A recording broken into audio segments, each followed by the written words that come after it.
नमस्कार दोस्तों, मैं अनामिका आप सबका अपने चैनल अनामिका एस्ट्रोलॉजी में हार्दिक स्वागत करती हूँ। आज हम बात करेंगे चंद्र ग्रहण की। दोस्तों, साल 2020 का दूसरा चंद्र ग्रहण 5 जून को लगने जा रहा है। 5 जून को पड़ने वाला ये चंद्र ग्रहण कई प्रकार की नकारात्मक ऊर्जाओं को पैदा करेगा।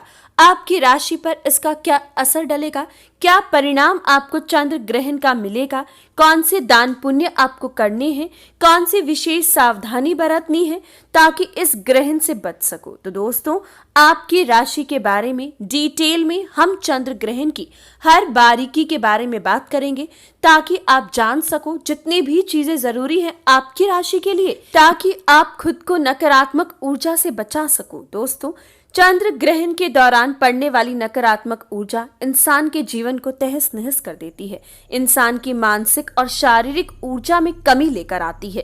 तो आज हम इसी के बारे में बात करेंगे। चंद्र ग्रहण भारतीय ज्योतिष शास्त्र के अनुसार एक महत्वपूर्ण खगोलीय घटना बताई गई है। जैसे चंद्रमा के प्रभाव से समुद्र में ज्वार भाटा आता है, ठीक उसी तरह चंद्र ग्रहण के वजह से मानव समुदाय पूरी तरीके से प्रभावित होता है, तहस नहस हो सकता है। चंद्र ग्रहण हर साल आता है और जब भी ये आता है एक भय की स्थिति पैदा कर देता है। इंसान पर, प्रकृति पर, जीव जंतु पर, हर चीज पर इसका असर देखने को मिलता है। दोस्तों, जब पृथ्वी सूर्य और चंद्रमा के बीच आ जाती है तो चंद्रमा पर पड़ने वाली सूर्य की किरणों को रोकती है और उसमें से अपनी छाया बनाती है। इसी घटना को चंद्र ग्रहण कहा जाता है और इसी समय हानिकारक ऊर्जा उत्पन्न होती है जो वातावरण को दूषित करती है और प्रत्येक जीव जंतु पर बुरा प्रभाव डालती है। इस बार का चंद्र ग्रहण 5 जून को मध्य रात्रि 11:15 से शुरू होगा और 6 जून रात्रि 2:34 तक रहेगा। दोस्तों, कुल अवधि इसकी 3 घंटे और 19 मिनट रहेगी। इसका सबसे ज्यादा प्रभाव रात्रि 12:54 पर रहेगा, जिस समय में पूर्ण चंद्र ग्रहण होगा और इस समय पर कई सावधानियां आपको बरतनी होगी। Bharat, Europe, Africa, Asia, Australia, साथ ही साथ south east south America, Pacific, Atlantic, Indian ocean और एंटार्क्टिका में दिखाई देगा। इस बार का चंद्र ग्रहण महत्वपूर्ण इसलिए भी है क्योंकि इस बार चंद्र ग्रहण के समय 57% हिस्सा धरती की उपछाया में होगा, जिसकी वजह से इसका असर हमारे ऊपर हर प्रकार से पड़ने वाला है। दोस्तों, इस बार का चंद्र ग्रहण वृश्चिक राशि में ज्येष्ठ नक्षत्र में लगेगा, जिसका असर इन लोगों पर घातक साबित होगा।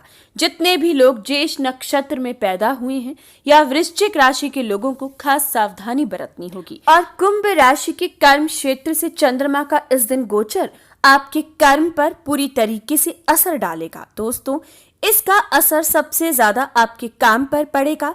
दूसरा, इसका असर आपके पिता पर, आपके व्यापार पर, सरकारी कामों पर, आपके सम्मान पर, सरकारी नौकरी पर, उद्योग पर और आपके घुटनों पर पड़ेगा। आपके सास ससुर के ऊपर भी इस ग्रहण का असर पड़ने वाला है। तो दोस्तों, इस दौरान आपको विशेष उपाय करने हैं। कर्म क्षेत्र से संबंधित जितनी भी चीजें हैं जिन पर असर डलेगा वो मैं आपको बता चुकी हूं और इसका असर कभी पॉजिटिव नहीं आता है। नकारात्मक ऊर्जाएं पैदा होती हैं, इसलिए इसका असर नेगेटिव ही रहता है।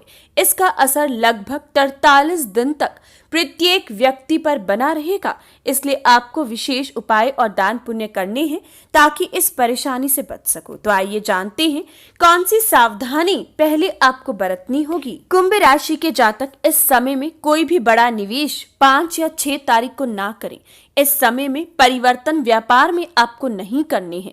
जितना हो सके अपनी वाणी पर नियंत्रण लगाकर रखें, तोल मोल कर बोले। अगर इस दौरान रिश्ते बिगड़ते हैं तो संवरने बहुत मुश्किल हो जाएंगे। खास तौर पर ससुराल से और पिता से अपनी सेहत का ख्याल रखें। इस समय में आपको कुछ सावधानियां ग्रहण के दौरान भी बरतनी है। दोस्तों, ग्रहण के समय आपको नंगी आंखों से ग्रहण को नहीं देखना है। ग्रहण के समय घर से बाहर नहीं निकलना है। ग्रहण ग्रहण से पहले स्नान करें और ग्रहण के बाद भी स्नान करना बेहद जरूरी है। दोस्तों, शायद आप इन बातों को पहले ढकोसला समझते हो, लेकिन अब इन बातों को आपको समझना ज्यादा आसान होगा कि क्यों आपको ये सावधानियां बताई जाती हैं। जिस प्रकार से किसी की मृत्यु के बाद आपको आकर स्नान करना जरूरी है ताकि नकारात्मक ऊर्जा से, इन्फेक्शन से आप अपने खुद को बचा सको, इसी प्रकार से जो महामारी अभी फैल रही है इसके लिए भी आप यही सावधानियां तो बरत रहे हो। हाथ धोना, अपने आप को स्वच्छ रखना, स्वच्छता का पालन करना, नहाना, जितना हो सके डिस्टेंस मेंटेन करना, यही ग्रहण के दौरान करना है। ग्रहण के दौरान भी ये इसीलिए किया जाता है जिस प्रकार से महामारी के दौरान इन्फेक्शन का डर रहता है, जिस तरीके से नकारात्मक ऊर्जा ये महामारी फैला रही है, इन्फेक्शन फैला रही है, इसी प्रकार से जिस समय ग्रहण रहता है उस समय में भी इस नकारात्मक ऊर्जा को आप पॉइजनस गैसेस के नाम से जान सकते हो।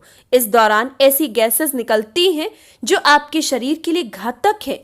आप अगर घर से बाहर निकलते हो तो आप इनकी चपेट में आ सकते हो, जिसका असर शायद फिजिकली आपको ना दिखाई दे, लेकिन धीरे धीरे आपको इसका फिजिकल असर भी दिखाई देगा, लेकिन इसका असर आपके जीवन पर, आपके भाग्य पर पूरी तरीके से पड़ता है। तो दोस्तों, जिस तरीके से आप महामारी के दौरान क्वारंटाइन में हैं, उसी तरीके से ग्रहण के दौरान भी क्वारंटाइन में रहना पड़ता है। इसका सिंपल अर्थ यही है, जिस चीज को शायद आप पहले नहीं समझ रहे थे अब आसानी से समझ सकते हो। जैसे कि महामारी में आपको रहना है अलग अलग, बिल्कुल इन्फेक्शन से दूर, स्वच्छता का पालन करना है, नहाना है, शरीर को साफ रखना है, इसी प्रकार से आपको इस ग्रहण के दौरान भी करना है। साथ ही साथ ग्रहण के दौरान आपको कुछ भी खाना या पीना नहीं है। ग्रहण के दौरान मंदिर के कपाट बंद रखें, किसी भी मूर्ति को छूना आपके लिए वर्जित रहेगा। जितना हो सके भगवान की भक्ति में लीन रही। सोना भी आपके लिए ठीक साबित नहीं होगा। ग्रहण के दौरान रामायण या फिर सुंदर कांड का पाठ पढ़ें। अब बात करते हैं कौन से विशेष उपाय आपको बरतने हैं। तो दोस्तों, सबसे पहला उपाय, चंद्र ग्रहण के दौरान कम से कम 108 बार और हो सकता है तो लगातार आपको ओम सोम सोमाय नमः का जाप करना चाहिए। दोस्तों, चंद्रमा मंत्र जाप करना आपके लिए बेहद जरूरी है। करने से आप इस परेशानी से बचोगे, आपका मन शांत रहेगा, नकारात्मक ऊर्जा आपसे दूर रहेगी। दूसरा खास उपाय, चंद्र ग्रहण के दौरान आपको चावलों के आटे से बना हुआ दीपक, 4 मुखी दीपक अपने घर के बाहर, जहां पर उस पर चंद्रमा की रोशनी पड़ सके, वहां पर तिल के तेल से लगाना है और साथ ही उसमें 4 लौंग या फिर 1 सुपारी डाल दीजिएगा। ऐसा करने से आप अपने ग्रहों को शांत करोगे, चंद्रमा को शांत करोगे और शुभ परिणाम आपको मिलेगा। घर में सुख समृद्धि बनी रहेगी, नकारात्मक ऊर्जा से बचोगे। ग्रहण के दौरान आपको 1 मुट्ठी चावल, 1 मुट्ठी आटा, 1 डली गुड़ की निकाल कर रख देनी है कुछ दक्षिणा के साथ, और ग्रहण समाप्त होने के बाद अगले दिन सुबह आपको किसी भी इंसान को जो जरूरतमंद हो उसे दे देनी है। ऐसा करने से भी आप ग्रहण दोष से बचोगे। कुंभ राशि के जातकों को कपड़े का दान ग्रहण के दौरान विशेषकर फलदायी साबित होता है। खास तौर पर काले और सफेद कपड़ों का दान आपके लिए शुभ फल लेकर आएगा। अगर किसी पुरानी बीमारी से ग्रस्त हो तो चंद्र ग्रहण के दौरान कांसे के बर्तन का दान करना आपके लिए परेशानियों का अंत करेगा। आपके जीवन में सुख समृद्धि आएगी, बीमारियों से बच पाओगे। दोस्तों, आपको चंद्र ग्रहण के दौरान अपने मुख्य दरवाजे के बाहर भी एक तिल का दीपक अवश्य ही लगाना चाहिए। ऐसा करने से परेशानियों से बचोगे। घर में अगर बच्चे हैं, बुजुर्ग हैं या फिर गर्भवती महिला हैं तो खास सावधानी बरतनी चाहिए। उनका ध्यान ज्यादा से ज्यादा रखें।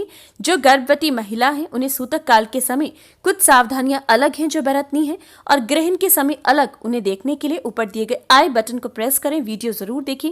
ऐसी जानकारी आपको कहीं और नहीं मिलेगी।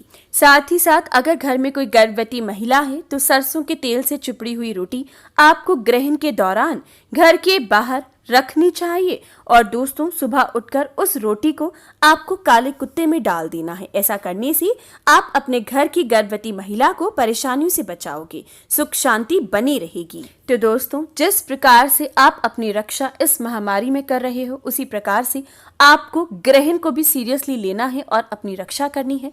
तो ये था चंद्र ग्रहण 5 जून 2020 के बारे में। जानकारी अच्छी लगी तो कमेंट बॉक्स में जय सियाराम जरूर लिखें, वीडियो को लाइक और शेयर करें, चैनल को सब्सक्राइब और बेल आइकन को प्रेस ताकि सभी जानकारियां आपको मिलती रहे। धन्यवाद।